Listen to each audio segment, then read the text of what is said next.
하나님 말씀 봅니다. 하나님 말씀 아모스서 9장 1절에서 10절까지입니다. 아모스서 9장 1절에서 10절까지 좀 길긴 한데 다 같이 함께 읽겠습니다. 내가 보니 주께서 제단 곁에 서서 이르시되 기둥머리를 쳐서 문지방이 움직이게 하며 그것으로 부서져서 무리의 머리에 떨어지게 하라. 내가 그 남은 자를 칼로 죽이리니 그 중에서 한 사람도 도망하지 못하며 그 중에서 한 사람도 피하지 못하리라. 그들이 파고 스올로 들어갈지라도 내 손이 거기에서 붙잡아 낼 것이요 하늘로 올라갈지라도 내가 거기에서 붙잡아 내릴 것이며 갈멜산 꼭대기에 숨을지라도 내가 거기에서 찾아낼 것이요 내 눈을 피하여 바다 밑에 숨을지라도 내가 거기에서 뱀을 명령하여 물게 할 것이요 그 원수 앞에 사로잡혀 갈지라도 내가 거기에서 칼을 명령하여 죽이게 할 것이라. 내가 그들에게 주목하여 화를 내리고 복을 내리지 아니하리라 하시니라. 주 만군의 여호와는 땅을 만져 녹게 하사 거기 거주하는 자가 애통하게 하시며 그 온 땅이 강에 넘침같이 솟아오르며 애굽 땅같이 낮아지게 하시는 이요 그의 궁전을 하늘에 세우시며 그 궁창의 기초를 땅에 두시며 바닷물을 불러 지면에 쏟으시는 이니 그 이름은 여호와시니라. 여호와의 말씀이니라. 이스라엘 자손들아 너희는 내게 구스 족속 같지 아니하냐.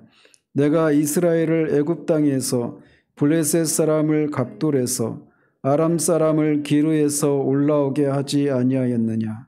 보라 주 여호와의 눈이 범죄한 나라를 주목하노니 내가 그것을 지면에서 멸하리라. 그러나 야곱의 집은 온전히 멸하지는 아니하리라. 여호와의 말씀이니라. 보라 내가 명령하여 이스라엘 족속을 만국 중에서 체질하기를 채로 체질함같이 하려니와 그 한 알갱이도 땅에 떨어지지 아니하리라. 내 백성 중에서 말하기를 화가 우리에게 미치지 아니하며 이르지 아니하리라 하는 모든 죄인은 칼에 죽으리라. 아멘. 네, 오늘 본문은 앞에 7장 1절에서부터 시작된 이 5가지 환상 중에 마지막 환상에 해당이 됩니다.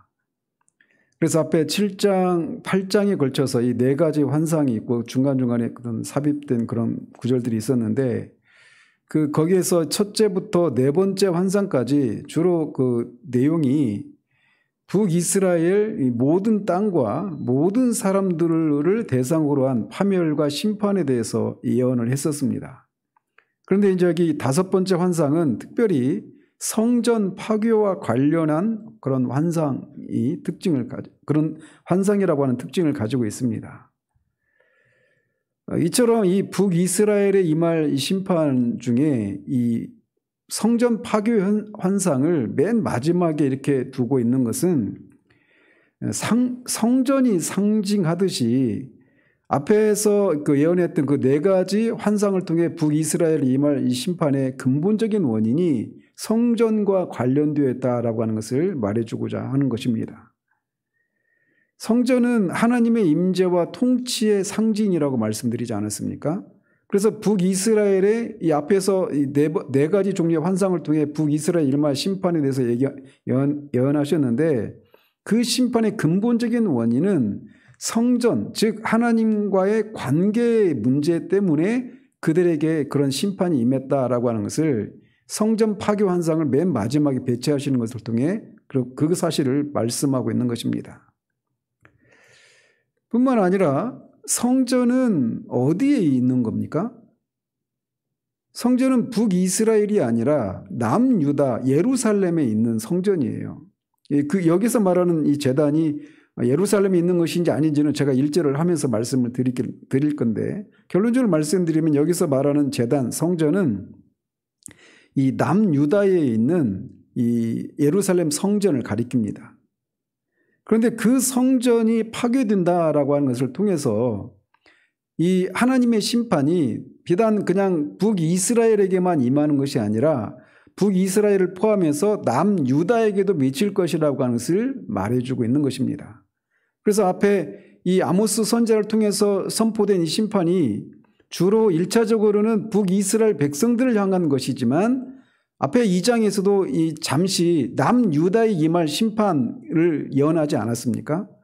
그래서 결국 이 성전 파괴라고 하는 것을 통해서 이 하나님의 심판이 그 네 가지 심판을 통해 말씀하신 이 북이스라엘 임할 심판은 하나님과의 관계에서 문제가 있었기 때문에 임하는 것이다. 이 하나의 사실과 이 하나님의 심판은 북이스라엘에게만 임하는 것이 아니라 남유다에게도 임한다라고 하는 것을 말해주기 위해서 성전 파괴 환상을 맨 마지막에 배치하고 있다. 이렇게 볼 수 있습니다. 그래서 북이스라엘의 경우에는 이 여로보암 왕이 이 북이스라엘을 창건했을 때 정치적인 이유로 예루살렘 성전을 대체할 그런 성전을 단과 베델에 그렇게 세우지 않았습니까? 그래서 그 예루살렘 성전이 아닌 이런 우상을 그런 제단을 만들어 놓고 거기서 금송아지를 이게 여호와다 이렇게 하면서 금송아지 우상을 섬겼단 말이죠. 뿐만 아니라 남유다의 경우도 이 성전을 그 북이스라엘처럼 예루살렘 성전을 대체하는 다른 성전을 세운 건 아니지만 그리고 여전히 명목상으로는 예루살렘 성전에서 하나님을 섬기기는 했지만 하나님과의 관계를 앞에 2장에서 언급하고 있는 것처럼 하나님과의 관계를 규정해 주는 율법을 어기고 우상에 미혹되는 그런 잘못된 신앙에 빠져 있었던 것은 매 한 가지였습니다. 그리고 이 북이스라엘도 그렇고 남이스라엘도 그렇고 남유다도 그렇고 공히 이 종교 지도자들이 하나님이 원하시는 대로 백성들을 거룩한 말씀을 가르치고 그 말씀을 따라 살도록 그렇게 계도하는 그런 일들을 하지 않고 오히려 이들이 기득권 세력과 이 왕족과 같이 이렇게 결탁을 해가지고 그 사회 속에서 북이스라엘과 남유다 사회 속에서 일어나고 있는 사회적이고 윤리적인 도덕적인 그런 부패와 부조리함들 모순들 그런 각종 악들을 그냥 간과한 채 살고 있었단 말이죠. 그렇기 때문에 하나님은 바로 그런 죄악이 저질러진 성전을 중심으로 당신의 택한 백성들을 심판하실 것을 이제 이 마지막 환상을 통해 말씀하고 있는 겁니다. 자, 그래서 앞에서 말씀드린 것처럼 여기서 말하는 성전이 예루살렘 성전을 가리키는지 아니면 북이스라엘에 세워진 그 우상을 섬기는 그런 제단을 가리키는지는 1절을 통해서 알 수가 있습니다. 1절에서 선지자는 내가 보니 주께서 제단 곁에 서서 이르시되 이렇게 시작을 합니다. 그래서 이 혹자들은 이 제단을 앞에 바로 가장 가까운 문맥인 8장 14절에 언급한 그런 단과 브엘세바와 같은 성읍에 세워진 이 북이스라엘의 우상 신전을 가리킨다 이렇게 보는 견해가 있습니다. 그런데 문제는 하나님께서 그 제단에 서서 즉 임재하신다라고 하는 것이에요. 그런데 성경 어디를 봐도 하나님께서 우상을 섬기는 그런 신전에 그 제단에 하나님의 그런 임재를 하나님의 현현을 나타내신 적이 없다라는 겁니다. 뿐만 아니라 문맥을 고려할 때도 고려한다고 치더라도 그냥 가장 가까운 문맥인 8장 14절만 고려할 것이 아니라 이 아모스서 전체 문맥을 고려할 필요가 있는 거예요. 그래서 앞에 2장에서도 북이스라엘에 대한 심판만 언급하는 것이 아니라 남유다의 죄악에 대해서 서너 가지 죄악에 대해서 언급하시면서 그들에게도 그런 심판이 임할 것을 말씀하셨기 때문에 여기서 말하는 이 제단은 예루살렘 성전을 가리킨다라고 볼 수가 있는 겁니다. 자, 그러면서 하나님은 말씀하시기를 기둥머리를 쳐서 문지방이 움직이게 하며 그것으로 부서져서 무리의 머리에 떨어지게 하라 이렇게 말씀하십니다. 여기서 기둥머리는 일종의 어떤 그 대들보와 같은 것입니다. 그래서 그 하중을 바치고 있는 그런 어떤 대들보와 같은 그런 것을 칠하는 것입니다. 그리고 문지방이 움직이게 한다 이런 얘기를 통해서 결국은 이 성전을 떠받치고 있는 이 기둥을 무너뜨린 걸 통해서 그 성전에서 제사를 드리고 있는 무리들에게 그 성전의 그런 잔해와 이런 것들이 떨어져서 그들을 그들이 거기서 죽게 해라, 이런 말씀을 하고 있는 것입니다. 이것은 북이스라엘 사람들이나 남유다 사람들이나 정말 큰 충격적인 그런 선언이라고 할 수가 있습니다. 사사기 16장에서 삼손이 그 블레셋의 다곤 신전에서 마지막으로 그 신전을 떠받치는 그 두 기둥을 붙잡고 이렇게 끌어안고 쓰러지면서 그날에 3,000명의 블레셋 사람들이 죽지 않았습니까? 그런데 지금 이 성전은 하나님을 섬기기 위한 그런 성전이고 거기서 지금 하나님께 제사를 드린다라고 하고 그렇게 사람들이 모여 있는데 그 성전에 모여 있는 사람들 머리 위에 이 성전이 파괴되어서 그들이 죽게 하라고 말씀하고 있는 거예요. 그러니까 여기에 있는 이 성전에서 예배를 드리고 있는 사람들의 입장에서 보면 정말 신학적으로 굉장히 충격적인 그런 얘기라고 할 수밖에 없는 것입니다.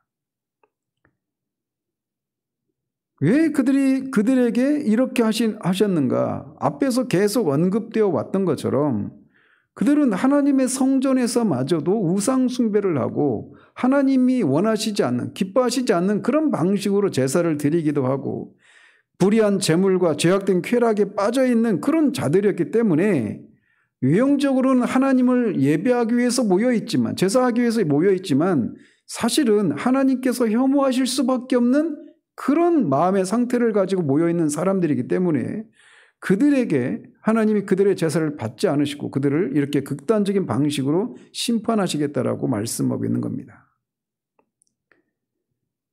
그러면서 계속해서 성전이 무너졌는데도 거기서 요행이 살아남은 자들이 있다 하더라도 그들을 칼로 죽이실 것이다 라고 하시면서 성전에 제사 드리러 온 사람들 중에 한 사람도 피하거나 도망치지 못하게 될 것이다 라고 말씀하십니다.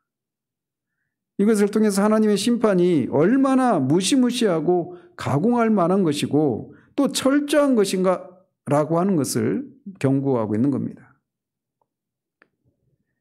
따라서 이 사실은 이 잘못된 이 선민 사상을 붙들고 있었던 그런 사람들에게는 정말 충격적인 그런 선언이라고 할 수가 있단 말이죠.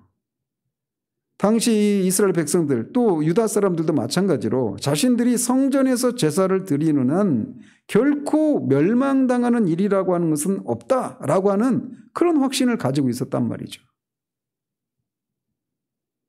아울러 그들 모두가 자신들이 어떤 삶을 산다 해도 하나님의 보호와 돌보심을 받고 있으니 안전한 삶을 영위할 것이라고 확신했어요. 더더군다나 하나님을 제사하는 그곳에서 이런 재난이 임하리라고는 정말 꿈에도 생각 못했겠죠. 거듭 말씀드리지만 당시 북이스라엘은 최대의 그런 번영과 안정을 누렸다고 말씀드리지 않았습니까? 그리고 그것이 하나님이 그들에게 내리신 복이라고 생각했단 말이에요. 그렇게 하나님의 택한 백성으로서 하나님의 심판과는 거리가 먼, 그래서 여호와의 날은 자신들과는 상관이 없다라고 생각했고 더더군다나 하나님을 섬기는 그런 제사의 자리에서 이런 심판이 임한다? 이들에게는 이건 도무지 있을 수 없는 그런 일이라고 할 수가 있는 것이죠. 그런 생각을 가지고 있었기 때문에 그들에게 이 메시지는 굉장히 충격적인 메시지였던 것입니다. 그런데 그들이 그렇게 제사를 드리는 성전이 무너져서 그들을 죽게 하실 것이고 그들 중에 한 사람도 빠짐없이 끝까지 추격을 당해서 마침내 모두 사륙을 당할 것이다 라고 하는 이런 진술은 그들에게 정말 충격 그 자체였을 것입니다. 따라서 이런 말씀을 통해서 그들이 붙들고 있는 잘못된 자신의 어떤 하나님과의 관계 속에서 자신들은 택한 백성들이기 때문에 절대로 이런 일들이 일어날 수 없다라고 했던 그들의 그 확신이 얼마나 헛된 확신인가라고 하는 것을 말해주고 있는 거예요. 이것은 마찬가지로 우리가 하나님과의 관계 속에서 내가 얼마나 내 자신의 구원의 문제에 대해서, 하나님과의 관계의 문제에 대해서 내가 얼마나 큰 확신을 갖고 있는가, 이게 중요한 것이 아니라고 하는 것을 우리에게 말해주고 있는 겁니다. 하나님의 심판으로부터 내가 안전하다라고 하는 이 생각에 대해서 내가 얼마나 강력한 그런 믿음을 가지고 있고 큰 확신을 가지고 있느냐, 이건 중요한 문제가 아니에요. 하나님이 보시기에 그들이 하나님의 심판에서 벗어나 있는 상태인지 아닌지 하나님의 판단이 중요한 것이지, 내 자신이 그 심판에 대해서 나는 철석까지 그 심판과는 상관이 없다라고 하는 그런 생각을 내가 얼마나 강력하게 붙들고 있는가, 여기에 있지 않다라는 것입니다. 오늘날 이런 면에서도 우리 시대의 어떤 믿음이 좋다, 어떤 이런 문제에 대해서도 우리가 돌아볼 필요가 있는 거예요. 믿음의 강도를 가지고 따지자면, 믿음의 그 진실성을 가지고 따지자면, 간절함을 가지고 따지자면 이 사람들이나 우리나 큰 별반 차이가 나지 않을 수 있단 말이죠. 여기서 말하고 있는 이 심판, 성전에서 제사를 드리려고 하는 이 사람들에게, 또 이들은 하나님의 택한 백성이라고 말하는 사람들인데 그들에게 이런 심판이 임한다라고 하는 이 얘기는 신약의 용어로 환원시키면 교회에서 예배를 드리는 사람들에게 하나님이 심판을 내리신다라고 하는 그런 충격적인 메시지란 말이죠. 그러면서 그들을 향한 하나님의 심판이 얼마나 철저한지를 2절에서 4절까지 해서 계속 말씀하시는데, 그들이 죽은 사람들이 가는 곳으로 인식되고 있는 스올의 땅을 파고 들어가더라도 하나님의 심판이 거기에 미쳐서 하나님의 손이 그들을 붙잡아 내실 것이라고 말씀하십니다. 그러니까 하나님의 심판을 피하기 위해서 막 도망쳐서 땅을 파고 스올까지 내려가더라도 거기도 하나님의 손이 미쳐서 그들을 결국은 심판하실 것이다라는 거예요. 그리고 스올과 정반대로 히브리인들의 사고에서 가장 높고 안전한 곳을 상징하는 하늘로, 하나님의 심판을 피하기 위해서 하늘로 올라갈지라도 하나님께서 거기서도 그들을 붙잡아 내릴 것이다라고 말씀하십니다. 그리고 갈멜산 꼭대기에 숨을지라도 거기서도 하나님이 찾아내실 것이다라고 말씀하십니다. 이 갈멜산은 북이스라엘 백성들이 하나님의 심판을 모면할 수 있는 그런 곳으로 생각했을 법한 그런 산이었습니다. 높이도 한 600m 정도 되는 그런 높은 산이었고, 거기 올라가는 길이 굉장히 험하고 굽이굽이 이렇게 굽어져 있고 동굴들도 많아서 외적의 침범을 받을 때도 그곳에 숨으면 사람을 찾아낼 수가 없는 그런 그런 산이었다고 합니다. 그래서 그런 곳에 숨으면 하나님의 심판이 피할 수 있다라고 하는 생각을 하면서 이렇게 그런 곳에 숨어 들어갈지라도 하나님이 그들을 찾아내실 것이다라고 말씀하시는 거예요. 또 바다 밑에 숨을지라도 거기에서도 뱀을 명령해서 물게 하실 것이다, 이렇게 말씀하십니다. 그러니까 그들이 뭐 스올과 하늘과 갈멜산과 바다와 같이 그들이 최대한 어쨌든 하나님의 그 심판의 눈으로부터 벗어날 수 있는 그런 곳을, 거기에서 벗어날 수 있는 가장 안전한 곳이라고 생각하는 그런 곳으로 아무리 찾아 들어가더라도 하나님의 심판의 손이 거기까지 미쳐서 그들을 반드시 찾아내서 심판하실 것이다 라고 말씀하시는 거예요. 이것은 계시록에서도 이 마지막 때 그 심판이 임할 때 그 땅에 속한 사람들, 임금들, 장군들, 이런 사람들이 다 산이 자신들 위에 무너지기를, 바위가 자신들을 덮기를 막 이렇게 외치지 않습니까? 그럼에도 불구하고 그 어린 양의 그 심판으로부터 벗어날 수 없는 그런 공포를 말하고 있는 것처럼 그런 일들이 일어날 것이다라고 말씀하고 있는 겁니다. 또 그 원수 앞에 사로잡혀 갈지라도 내가 거기에서 칼을 명령하여 죽이게 할 것이다, 이렇게 말합니다. 즉 결국 이들이 포로로 잡혀가 있는 곳을, 거기까지도 포로가 되어서 이방 땅으로 끌려간다 하더라도 거기까지도 하나님의 심판이 임해서 그들이 칼로 죽게 될 것이다, 이렇게 말씀하셔서 이 북이스라엘 그리고 더 넓게는 남유다를 향한 이 하나님과의 관계가 어그러져 버리고 하나님의 뜻에 순종하지 않고 살아가는 이들을 향한 하나님의 심판이 이렇게 철저하게 임할 것이다라고 하는 것을 말씀해 주고 있는 겁니다. 그러니까 어디 피할 데가 없는 것이죠. 그러시면서 하나님은 그들에게 주목하여 화를 내리고 복을 내리지 않겠다라고 말씀하십니다. 하나님께서 언약의 백성들에게 그들을 이렇게 주목하신다라고 하는 것은, 그리고 그들을 눈동자와 같이 지켜 보호하신다라고 하는 그런 좋은 의미를, 긍정적인 의미를 가지고 있습니다.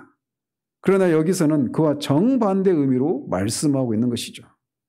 그들을 철저히 심판하시기 위해서 그들을 주목하여 보신다라고 말씀하고 있는 겁니다.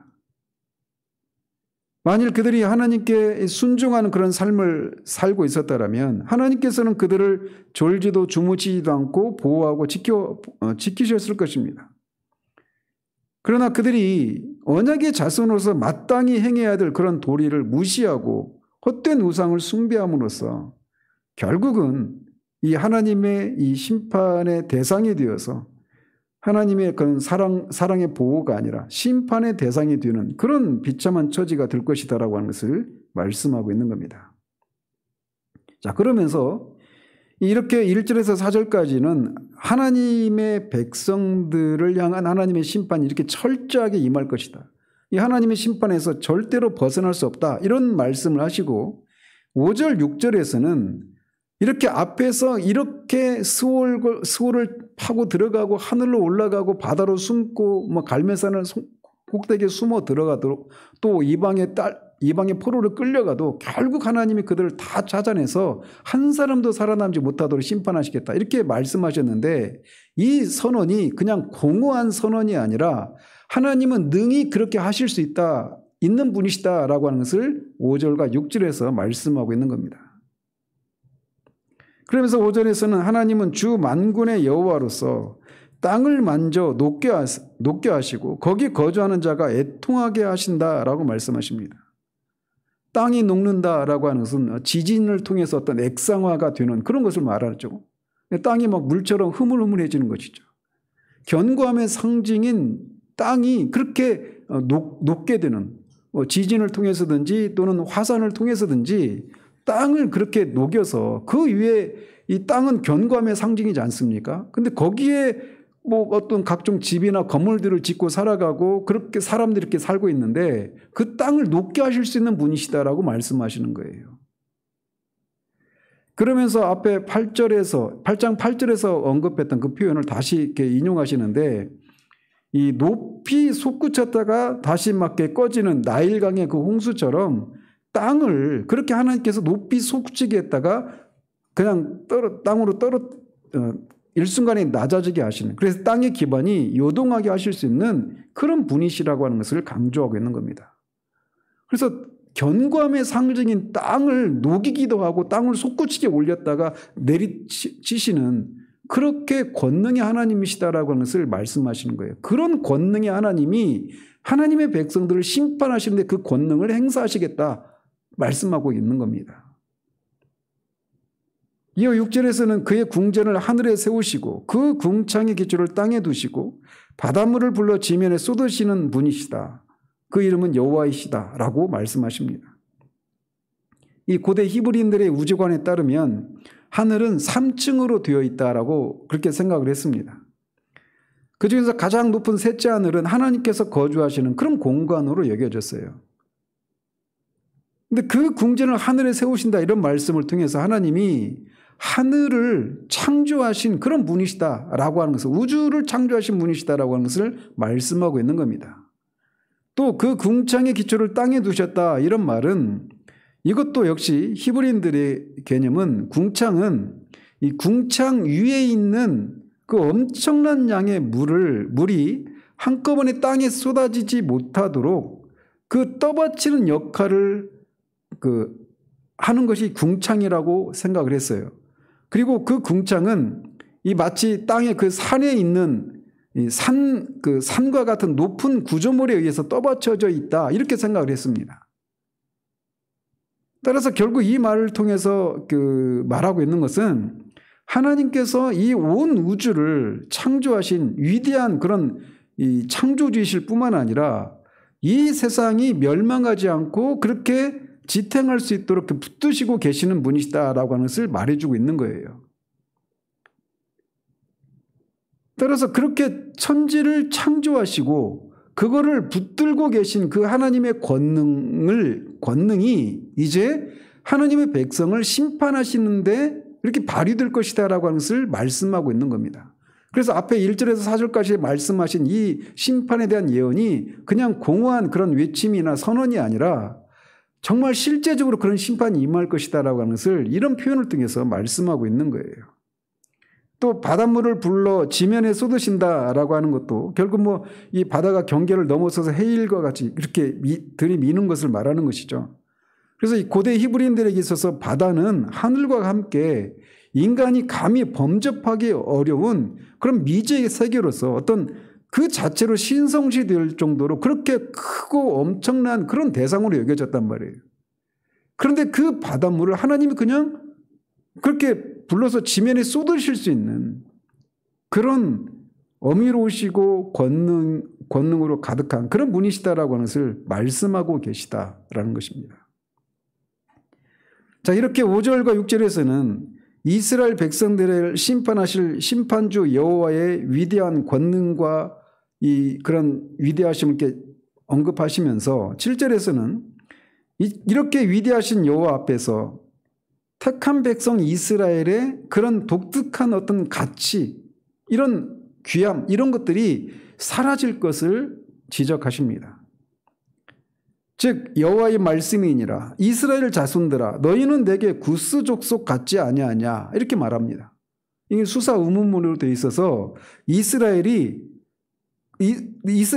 하나님에게 이제 구스 족속과 똑같다 이렇게 말씀하고 있는 거예요. 구스 족속은 오늘날 이디오피아에 살고 있는 사람들을 가리키죠. 그래서 당시 이스라엘 백성들은 이 구스 사람들을 굉장히 경멸을 했습니다. 그들은 이방인일 뿐만 아니라 피부색도 그렇고 특별히 이 이디오피아 이 사람들을 이 히브리인들은 노아의 그 셋째 아들 함의 후손으로 보았기 때문에 저주받은 그런 함의 자손들이라고 하는 이런 생각들을 가지고 있었기 때문에 그 어떤 이방인들보다도 구스 사람들을 경멸했단 말이에요.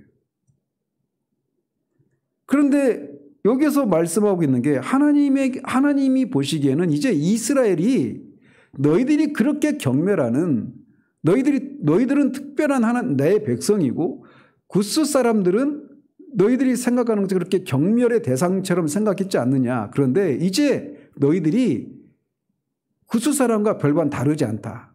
하나님에게 있어서는 경멸의 대상에 불과할 뿐이다. 이렇게 말씀하고 있는 겁니다.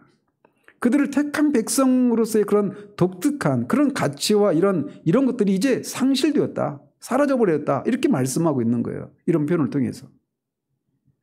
또 계속해서 내가 이스라엘을 애굽 땅에서 블레셋 사람을 갑돌에서 아람 사람을 기르에서 올라오게 하지 아니하였느냐 이렇게 말씀하십니다.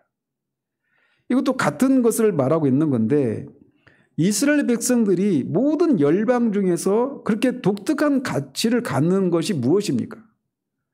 하나님께서 그들을 그 조상들에게 약속하신 그 언약을 따라서 그들을 애굽에서 노예 상태 가운데서 해방시켜 주시고 그들을 홍해를 건너게 하시고 가나안 땅을 차지하게 하셔서 그들을 하나님의 백성으로 삼아 주신 것. 이 출애굽의 사건이 이스라엘 백성을 다른 열방과 구별시키는 그런 독특한 그런 사건이었단 말이에요. 그래서 그것 때문에 이스라엘 백성들은 자신들은 하나님의 택한 백성이라고 하는 그런 자부심을 가지고 있었단 말이에요. 그런데 여기서 뭘 말씀하시느냐? 여러분들 블레셋 사람을 하나님이 갑돌에서 올라오게 하셨다. 여러분들이 이게 어떤 의미가 있는 사건으로 여러분이 기억하고 있습니까? 또는 아람 사람이 기르에서 하나님이 올라오게 하셨다. 이것을 통해서 블레셋 사람이나 아람 사람이 열방 중에서 구별된 그런 족속이라고 하는 것을 말해주는 사건입니까? 아니잖아요. 즉 결국 하나님께서 너희들이 그렇게 내가 너희들을 출애굽을 통해서 하나님의 택한 내 백성으로 삼아주신 것에 대해서 자부심을 갖고 있지 않느냐. 그런데 이제 너희들은 블레셋 사람을 갑돌에서 올라오게 하고 아람 사람을 기르에서 올라오게 한 그런 사건과 같이 너희들이 출애굽한 것도 아무런 의미가 없는 것이 되어버렸다라고 말씀하고 있는 거예요.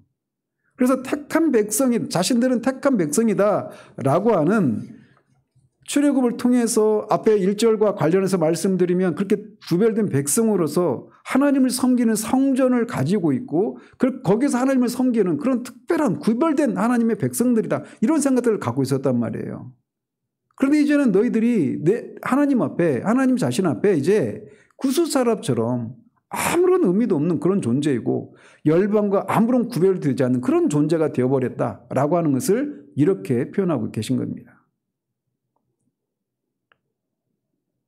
이스라엘 백성들은 자신이 하나님의 택한 백성이라고 하는 것에 대해서 자부심을 가지고 있었고 그러면서 이방인들을 엄청나게 경멸을 했단 말이죠.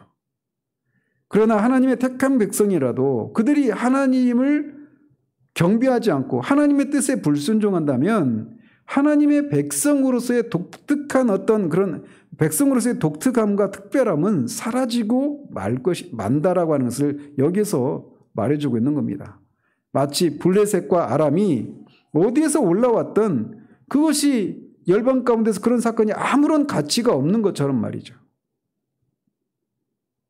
자, 이렇게 7절에서는 여호와 앞에서 이 택한 백성이라고 하는 그런 고유한 가치가 이미 소멸되어 버렸다. 왜? 그들의 죄악 때문에. 이것을 지적하십니다. 그러면서 8절에서 10절까지에서는 그 결과 그들에게 심판을 집행하시는데 그 심판을 집행하시는 와중에도 악인은 징벌을 받지만 의인은 징벌에서 이렇게 선별돼서 구원받을 것이라고 하는 것을 선언하고 계십니다. 즉 하나님의 심판이 그냥 무작위로 악인들을 심판하시는 와중에 그냥 그 중에 의인도 실수로 끼어들어가지고 이 의인도 같이 악인과 함께 심판받는 이런 일이 일어나지 않을 것이라고 하는 것을 말씀하는 거예요. 자, 그러면서 8절에서는 보라 주 여호와의 눈이 범죄한 나를 주목하노니 라고 말씀하십니다. 앞에 4절에서는 내가 범죄한 자들을 주목한다 이렇게 1인칭 화법으로 말씀하셨다면 여기서는 3인칭 화법으로 말씀하십니다. 자, 그러면서 여기서 범죄한 나라가 누구라고 명시적으로 나와 있지 않지만 뒤에 9절을 보면 그 나라는 야곱의 집, 즉 이스라엘을 가리키는 것을 알 수가 있습니다. 자, 그러면서 8절 후반절에서는 그러나 야곱의 집은 온전히 멸하지는 아니하리라. 여호와의 말씀이니라. 이렇게 말씀하십니다. 그래서 이스라엘의 죄에 대해서 반드시 심판하시겠지만 그들 중에 이 하나님의 언약의 그 계보를 이어가도록 하기 위해서 얼마는 남겨놓으시겠다라고 하는 소위 남은 자에 대한 약속을 하시는 거예요. 실제로 이 북이스라엘은 주전 722년에 멸망을 합니다. 그리고 이 남유다는 586년에 멸망을 하게 되죠. 그렇지만 유다 백성은 이스라엘 백성들은 여전히 신약을 거치고 그러니까 주전 586년에 남유다가 멸망을 했으니까 그 후로 뭐 주전 600년으로 치면 그 후로 지금 2022년이니까 2600년이 흘러서도 이 바벨론에 의해서 멸망을 당한 후 이 2600년이 흘러서도 여전히 유대인들이 남아있잖아요. 이것을 통해서 하나님이 이렇게 말씀하신 것이 실제로 이렇게 성취되는 것을 말해주는 것이죠. 물론 이스라엘 모든 유대인들이 다 이 구원받은 하나님의 백성들은 아닙니다. 그래서 로마서 이제 9장에서 11장까지에서는 유대 민족을 향한 하나님의 계획이 무엇인가에 대해서 말을 하고 있어요. 어쨌든 하나님은 이렇게 그들의 죄악 때문에 하나님의 택한 백성들을 심판을 하시겠지만 그 와중에도 남은 자를 남겨놓으시겠다라고 하는 것을 말씀하고 있어요. 그리고 실제로 그런 것들이 이루어진 것을 통해 하나님의 신실하심을 그리고 심판 중에도 긍휼과 자비를 잊지 아니하시는 하나님의 그 성품을 우리가 여기서도 확인하게 됩니다. 자, 그러면서 9절에서는 보라 내가 명령하여 이스라엘 족속을 만국 중에서 체질하기를 채로 체질함같이 하려니와 그 한 알갱이도 땅에 떨어지지 아니하리라 라고 말씀하십니다. 여기서 하나님께서 이스라엘 족속을 심판하시는 것을 그래서 심판하셔서 만국에 흩으시는 이것을 만국 중에서 체질한다 이렇게 표현하고 있습니다.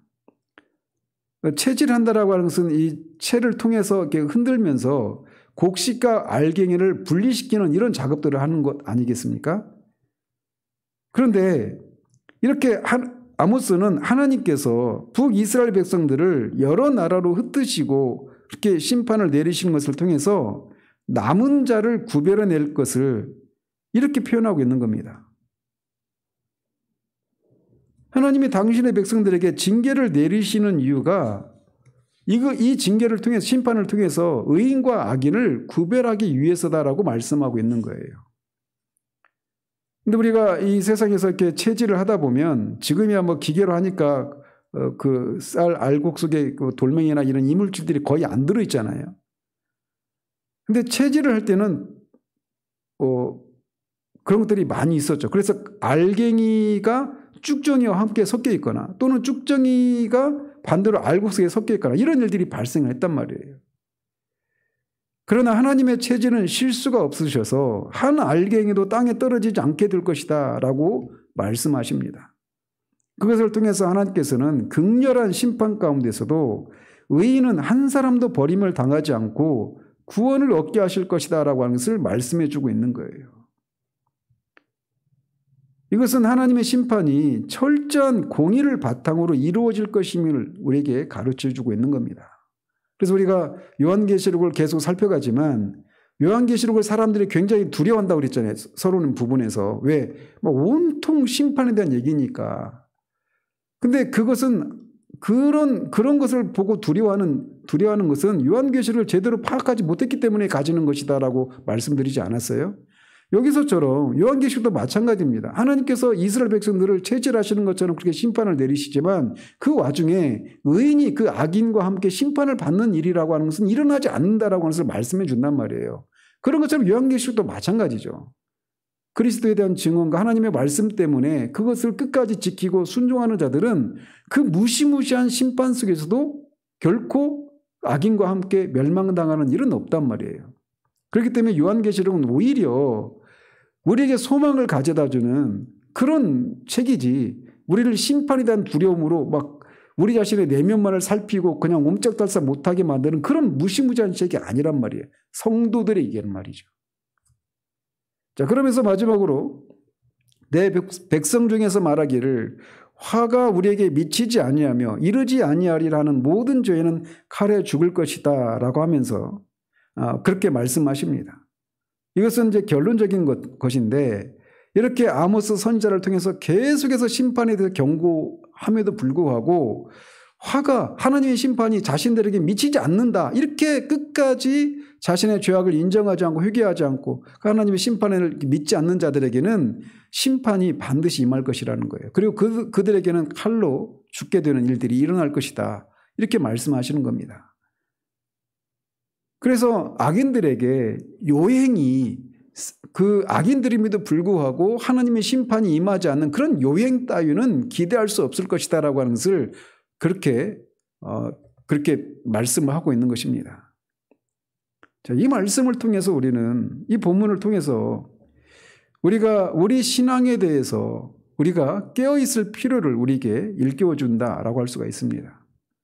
사도 바울은 고린도 교인들에게 나를 본받으라라고 말씀을 했을 정도로 그렇게 하나님 앞에 크게 쓰임을 받고 하나님 앞에 정말 이 신약 성경에서 그 신약에 있는 성도들 중에 가장 거룩한 사람이다라고 말할 수 있는 그런 사도였단 말이에요.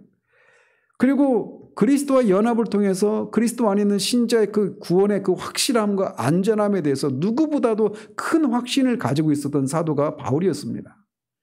그런데 그랬던 그가 자신이 복음을 전하고는 정작 자신은 그리스도에게 버림을 받을까 두렵다라고 고린도전서 9장 27절에서 말하잖아요. 그가 그런 말을 하고 있는 것은 그리스도 안에 있는 자들의 그 신자들의 그 구원의 완전함과 안전함을 그가 모르기 때문에 그런 말을 하는 게 아닙니다.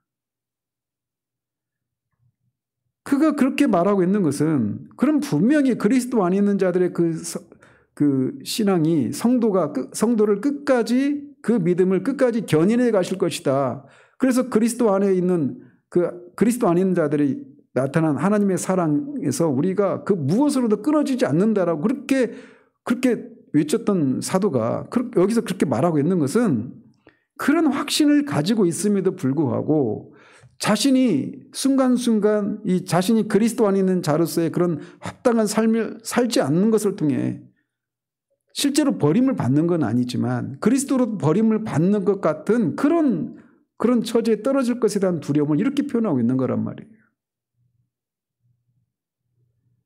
사도가 그럴 가능성이 있다라면 우리는 얼마나 그런 위험에 노출 수 있겠습니까? 특별히 자신의 구원에 대해서 확신을 가지고 있는 사람일수록 아이러니하게도 이런 위험에 더 노출되어 있을 수 있습니다. 그렇기 때문에 우리는 늘 깨어 있어서 우리가 현재적으로 그리스도 안에 있는 그런 택한 백성으로서 그런 실상을 드러내고 있는지를 돌아봐야 돼요. 이 이스라엘 백성들이 자신들은 택한 백성이고 하나님께 형식적으로는 어쨌든 하나님을 섬기고 있기 때문에 자신들에게는 화가 미치지 않는다라고 잘못된 확신을 가지고 이렇게 있었던 것처럼 그리고 자신들이 누리고 있는 이런 경제적인 번영과 이런 정치적이고 군사적인 안정 이런 것들이 자신들이 하나님과의 관계가 바르다라고 하는 것을 말해주는 것이다. 이렇게 잘못된 확신을 가지고 있었지만 그들에게 이렇게 하나님의 심판이 철저하게 임하는 일들이 있을 수 있는 것처럼 이 사실을 우리가 돌아보면서 내가 구원받은 사람이고 하나님의 심판과는 나는 거리가 먼 사람이고 나는 누구보다도 내가 천국에 갈 수 있는 그런 확신을 가지고 있는 사람이다. 아무리 그 확신을 내가 간절히 정말 진짜로 강렬하게 붙들고 있다 하더라도 그것이 하나님이 인정하지 않는 것이라면 말짱 헛된 것에 불과하다는 것입니다. 특별히 베드로 사도는 베드로전서 4장 17절에서 하나님의 집에서부터 먼저 심판이 임한다라고 말합니다. 그래서 그러면서 의인이 겨우 구원을 받으면 경건하지 않은 자와 죄인은 누가 그 앞에 설 수 있겠느냐? 하나님의 심판대 앞에. 이렇게 경고해요. 그래서 하나님의 백성들을 향해서 하나님의 백성들이라고 자부하고 있었던 그들을 향해서 하나님이 이렇게 철저한 심판이 임한다라면 하나님의 백성이 아닌 사람들을 향해서 하나님의 심판이 얼마나 더 무섭게 임할 것인가 라고 하는 것을 믿지 않는 사람들은 경각심을 가져야 되겠죠. 그리고 나는 하나님의 백성이라고 말을 하지만 그렇게 확신을 가지고 있고 그렇게 강력하게 자신이 그런 사람이라고 그렇게 확신을 하고 있다 하더라도 그리고 그 확신이 아주 간절하고 정말 진정한 것이라 하더라도 잘못된 확신이라면 그건 그날의 심판날에 아무런 효력을 발휘하지 못한다라는 것입니다. 이 설교를 듣고 계실지도 모르겠는데 최근에 그 네이버 그 블로그에 우리 카페 그 블로그에 우리 설교 다 올려놓지 않습니까? 거기 어떤 분이 댓글을 달았어요.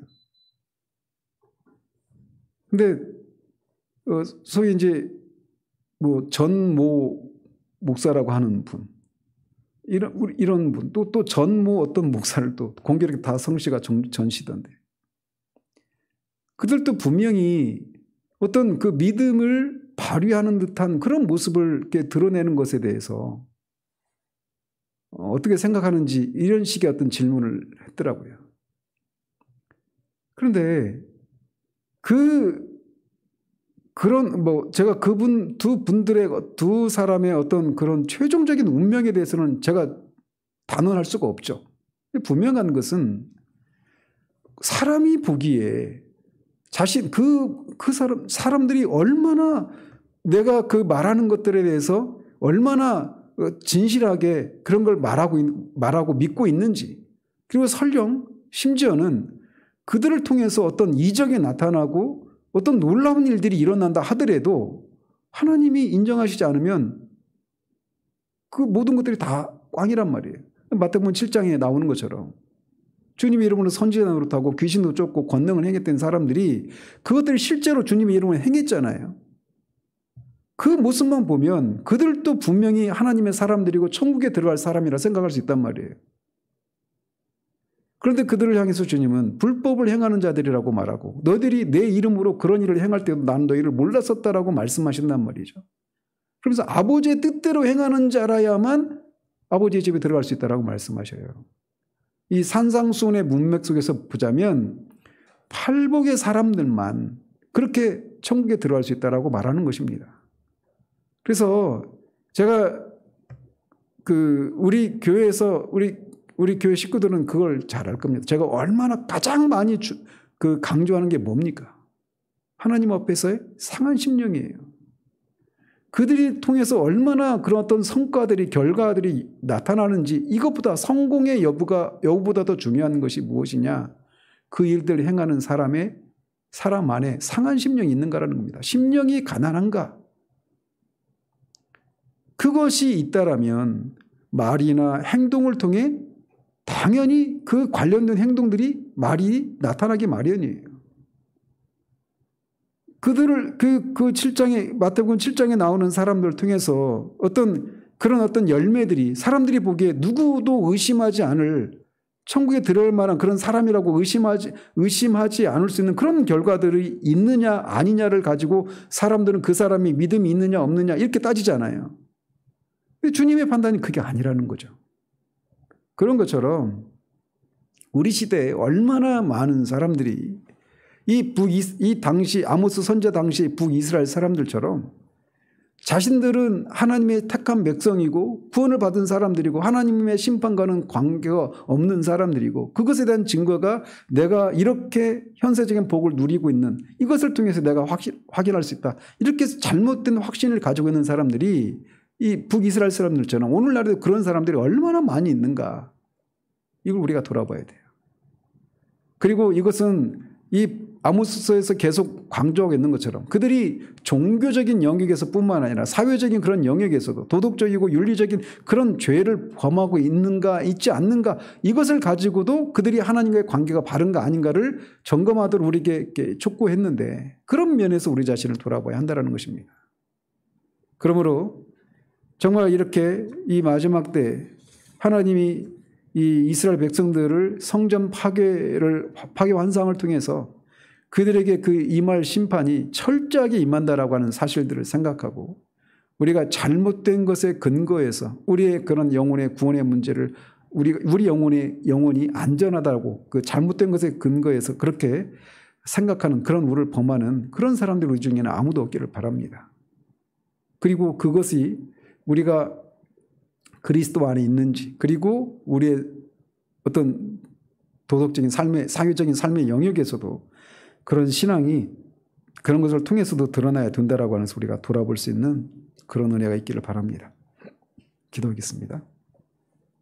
하나님 아버지, 북이스라엘 사람들, 더 넓게는 남유다 사람들도 자신들은 택한 백성들이고 그래서 하나님께서 출애굽을 허락하시고 출애굽을 통해 가나안 땅을 차지하게 하시고 또 더 나아가서 당시 그런 경제적인 번영과 정치적이고 군사적인 안정을 누리는 것을 통해서 자신들은 철저히 하나님의 택한 백성들이 있기 때문에 그리고 더 나아가 하나님을 섬기는 성전에서 그런 열심을 내고 있는 그런 것 때문에 자신들은 하나님의 심판과는 무관하다고 생각했으나 하나님의 판단은 그들이 하나님의 택한 백성이라고 하는 그런 구별됨이 그런 가치가 전혀 없는 이방과 별반 다르지 않다라고 하는 것을 말씀하시고 그들에게 철저한 심판을 내리실 것을 우리가 살펴보았습니다.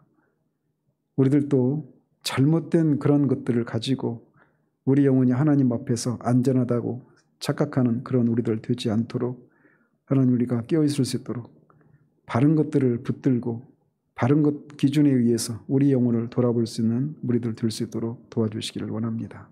예수 그리스도 이름으로 기도합니다. 아멘.